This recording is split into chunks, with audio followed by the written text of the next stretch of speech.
Spokane Valley wants snow removal and police protection. But Spokane County says, show me the money. At some point, you kind of have to say it's time to pay up. Just as the disincorporation effort in Spokane Valley heats up, Spokane County commissioners say it's time for the valley to pay up. The county says the valley owes it more than $2 million for police services, but the valley is refusing to pay. And commissioners say they could send the bill to collections if a deal isn't worked out. KXLY4's Erik Loney spoke to county commissioners today. He has the story.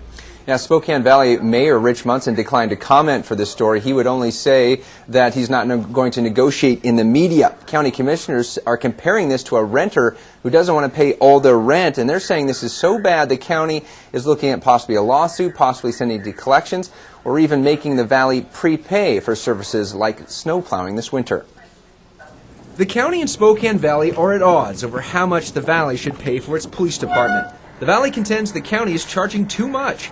So for the past 2 years, the valley has paid the same rate per month as it did back in 2007. County commissioners say costs have increased and so have rates. And by the end of this year, the valley will owe it $2.2 million in uncollected fees.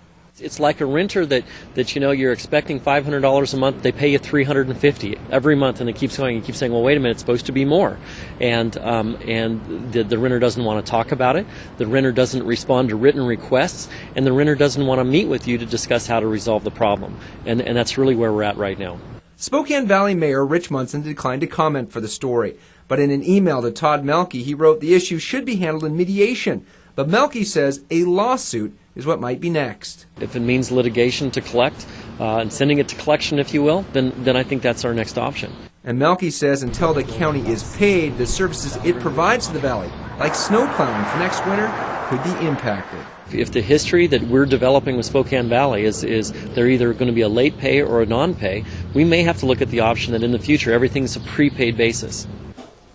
Now, Melke says they notified the valley 3 months ago it was in breach of contract, and he says they still have received nothing back from Spokane Valley. When we called the valley for comment, a spokesperson, again, would not answer any questions or give us any clarifications. She would only say that the mayor didn't want to negotiate this in the media. Reporting live, Erik Loney, KXLY4 HD News.